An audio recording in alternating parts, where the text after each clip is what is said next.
আপনি বলেছিলেন যে আপনার পুত্রের জন্ম এই কিছুদিন আগেই হয়েছে।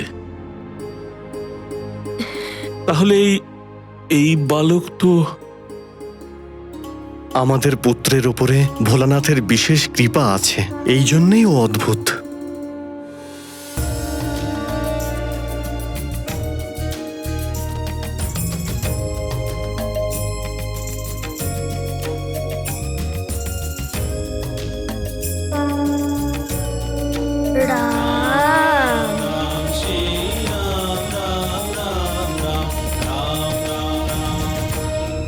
যে ব্রহ্মাণ্ডের সর্বত্র রাম রয়েছেন, সেই পরম তত্ত্ব, অর্থাৎ আমাদের স্বামীর আর এক নাম হল রাম। গুরুদেব ব্রহ্মর্ষি বশিষ্ঠ আমাকে এই রাম নাম দিয়ে সবচেয়ে বড় জনপ্রিয় কাজ করেছেন। ভোলানাথ এই রাম নামকে তারক মন্ত্রও বলেছেন। আর সমস্ত যুগে, বিশেষ করে কলি যুগে, আমাকে পাবার সব থেকে সহজ এবং সরল উপায় হল এই রাম নাম। নামের মহিমা অপার। আমার আরও এক প্রিয় পাত্র হনুমান রাম নামে মগ্ন হয়ে সমাধিস্থ হয়ে গেল, আর অন্যদিকে বালি তাকে মর্কট বলে ডাকতে গিয়ে এমন আবিষ্ট হল যে সর্বদাই সেই চিন্তাতে মগ্ন হয়ে রইল।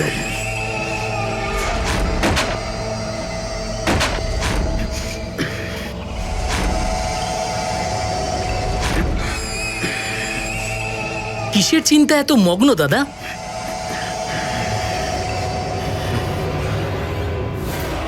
ছোট্ট একটা শিশুর মধ্যে এত শক্তি কি করে? কোথা থেকে পেল এত শক্তি? তোমার মনে আছে সেদিন কত সহজে ও ওই ভারী গদাটা তুলে অনায়াসে ছোড়াছুড়ি করছিল?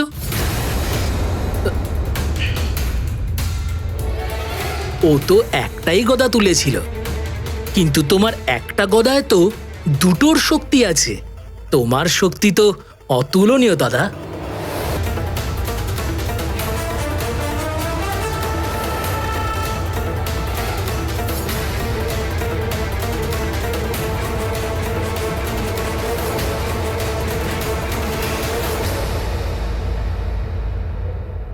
কিন্তু তবুও না দাদা, আমার মনে হয় আমাদের খুব ভেবে চিন্তে আবার কোনো পরিকল্পনা করা উচিত।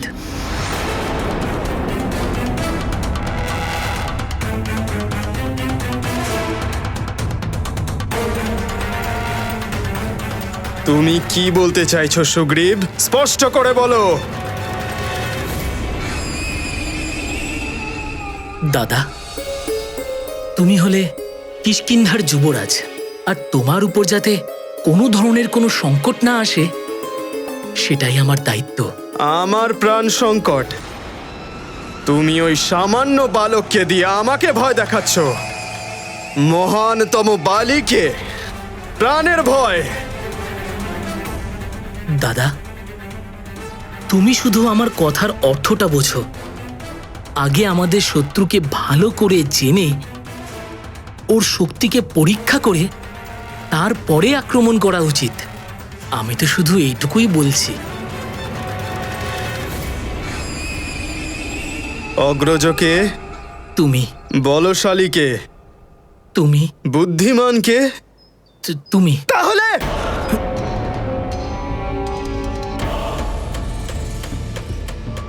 আমি মহানতম খুব ভালো করে জানি যে কোনো শত্রুকে দুর্বল ভাবা উচিত নয়।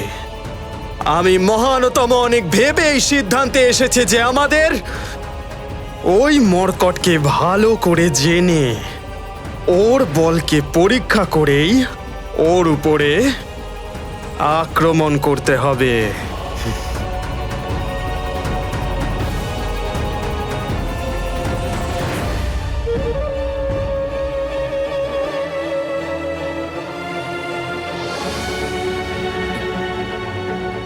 কি অদ্ভুত সংযোগ বালি দাদা! শেষমেশ তুমি সেই সিদ্ধান্তেই এলে যার দিকে আমি নির্দেশ করছিলাম। আর যখন আমরা কাঞ্চনাভকে আরো জানবো, তখন আমি নিশ্চিত দাদা তুমিও ওর মোহিনী হাসির জালে অবশ্যই পড়বে, আর তোমার হৃদয়ও দ্বন্দ্বের পরিবর্তে ভালোবাসায় ভরে যাবে।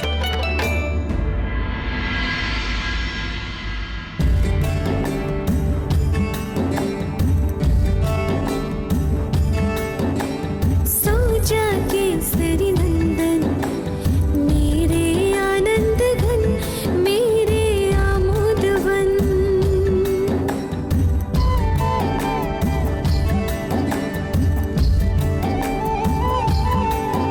ओ करता छन छन यही कहता कंकन माता करती वंदन सोजा केसरी नंदन सोजा केसरी नंदन मेरे आनंद घन मेरे आमोदवन।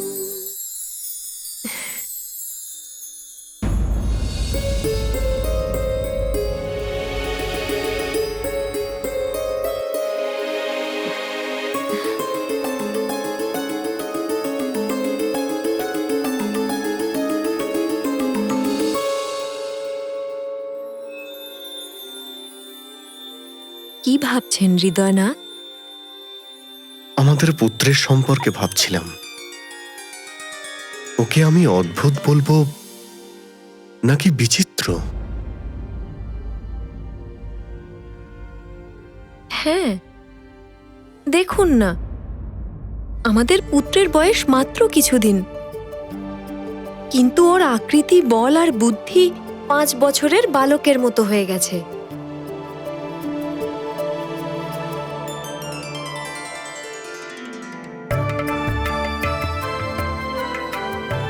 ও হ্যাঁ, আচ্ছা বলুন তো, যে সুমন্ত্র মশাই কি নাম বলেছিলেন মহারাজ দশরথের রাজকুমারদের?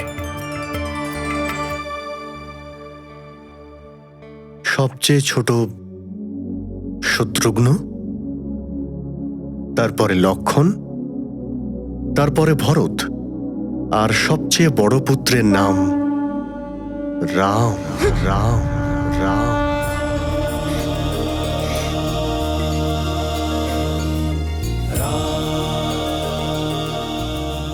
চারটে নাম খুবই সুন্দর, কিন্তু রাম, এই নাম কত মধুর, শান্তিদায়ক আর সুখময়। তুমি ঠিক বলেছ অঞ্জনা, এই নামের মধ্যে কত শীতলতা আছে। রাম। আমরাও আমাদের কেশরী নন্দনের এমনই কোনো নাম রাখবো। কিন্তু পরম্পরা, কিন্তু পরম্পরা কি? আমাদের কুলের পরম্পরা হলো পুত্র নিজের নাম নিজেই পছন্দ করে। এই বিষয়ে আপনি তো কিছুই বলেননি আগে। সময় এলে কথা বলার একটা আলাদা আনন্দ আছে, আর গুরুত্ব তুমি নিজেই দেখে নেবে যখন পুরোহিত মশাই অঞ্জনেকে দিয়ে ওর নাম বলাবে। राम राम राम राम। আচ্ছা স্বামী, আপনিও কি এই সুর শুনতে পাচ্ছেন? হ্যাঁ, কেউ রামের নাম জপ করছে। राम राम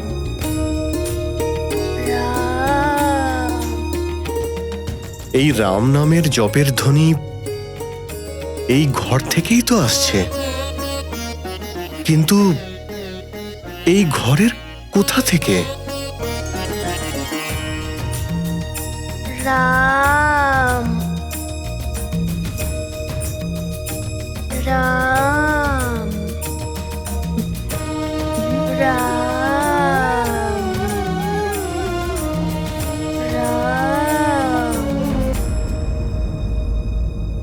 राम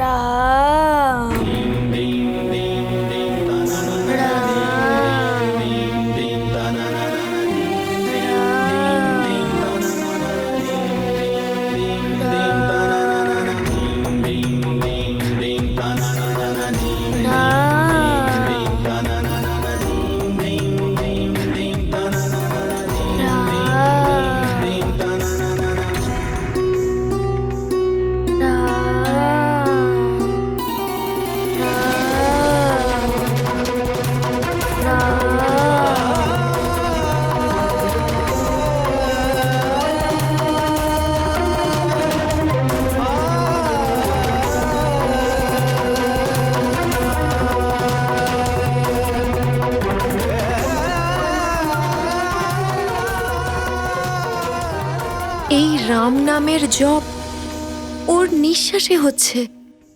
রাম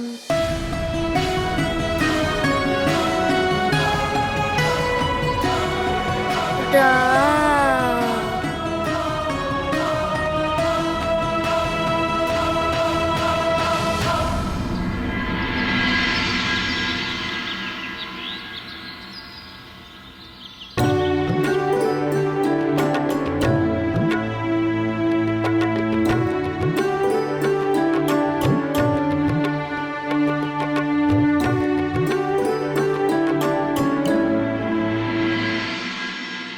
কি চিন্তায় মগ্ন আর্যপুত্র?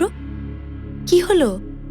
কিছু নয়, শুধু আমাদের পুত্র অঞ্জনের সম্পর্কে ভাবছি। এটা তো আমরা বুঝেই গেছি যে কৃপানিধি ভগবান ভোলানাথের বিশেষ কৃপা আছে ওর উপরে, কিন্তু এই যে রাম নাম আমাদের পুত্রের হৃদয়ে গেঁথে গেছে, সেটার কি সম্পর্ক আমাদের পুত্রের সঙ্গে?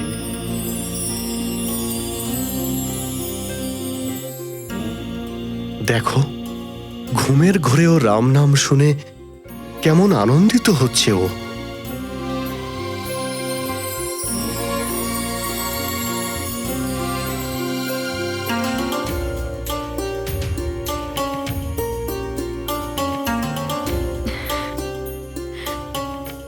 আমাদের পুত্রের নিত্য নতুন চমৎকারে আমিও আশ্চর্য। আমাদের পুত্রের জন্ম অবশ্যই কোনো মহান কাজের জন্য হয়েছে। আমরা তো কেবল মাধ্যম। ভগবানের লীলা ভগবানই বুঝতে পারবেন। তুমি ঠিক বলেছ অঞ্জনা, প্রভুর লীলা আমাদের বুদ্ধির অনেক উপরে, কিন্তু কিন্তু ক্ষমা করবেন আর্যপুত্র, আপনাদের পিতা পুত্রের বিষয়ে কথা বলতে গিয়ে আমার পুজোতে বিলম্ব হয়ে গেল। হ্যাঁ, দেখো না, কথায় কথায় তো সময়ের খেয়ালই নেই। চলো আমিও যাই।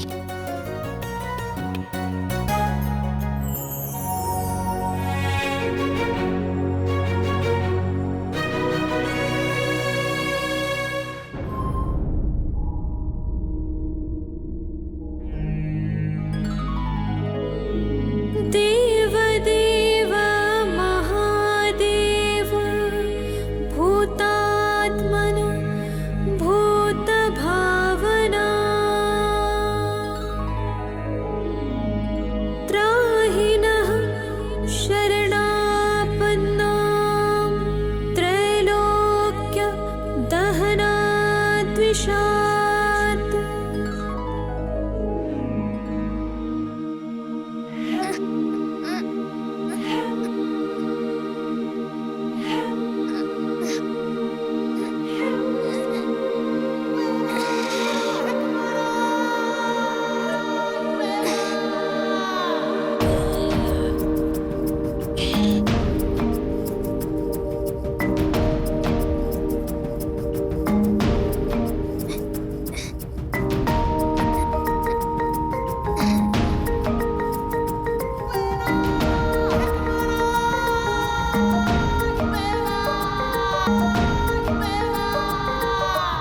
আরে শোনো, হ্যাঁ?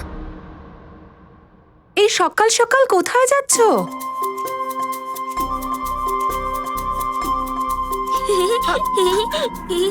আরে আরে দাঁড়াও একটু, আরে দাঁড়াও।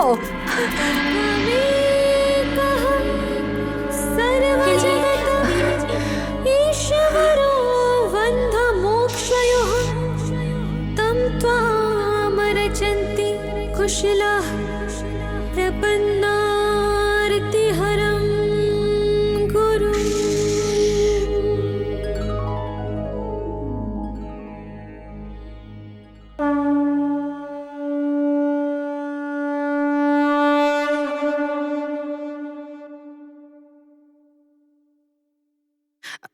অঞ্জনেকে আসতে দাও দাইমা।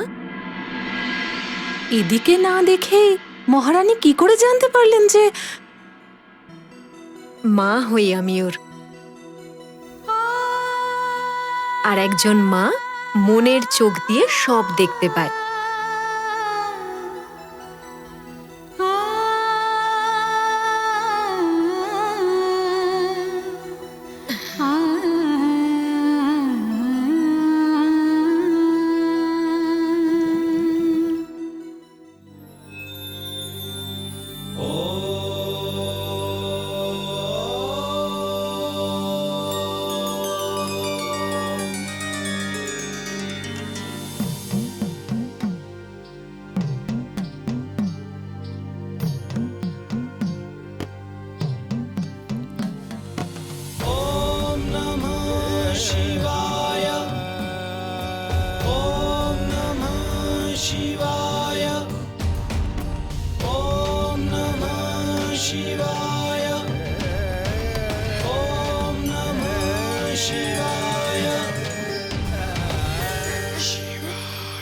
না না না,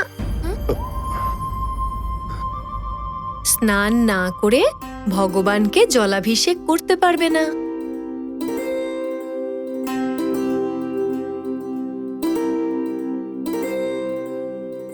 কেন মা?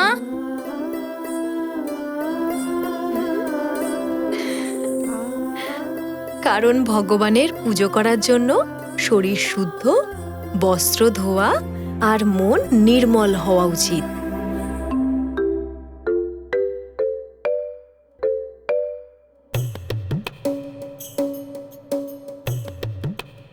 বাচ্চাদের মন সর্বদা নির্মল হয়, সে যতই দুষ্টু হোক না কেন।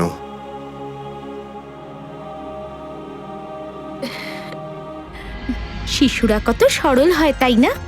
শৈশব সরল অবশ্যই হয়, কিন্তু বুদ্ধিহীন হয় না। অর্থাৎ অর্থাৎ কিশোরী নন্দনের সরল মন আর দুষ্টুমি ভরা লীলাটুকু দেখলে হবে না। এই সরল মনের পিছনে লুকিয়ে থাকা বুদ্ধি আসলে খুবই ধারালো।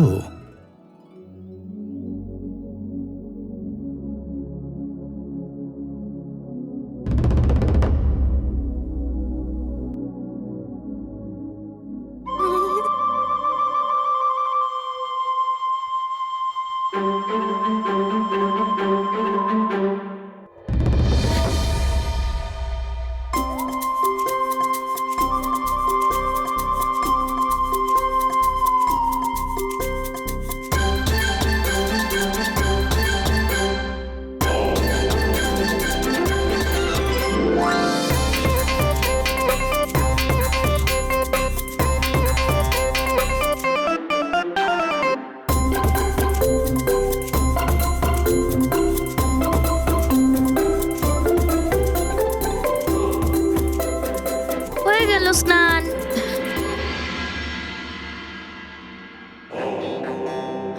আরে আরে আরে, এ কি করলে? এটা কি করলে?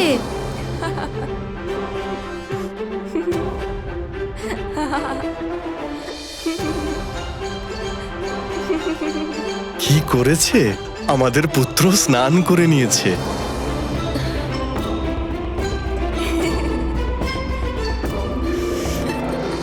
মা, ঘটিটা দাও না, জল অভিষেক করতে হবে।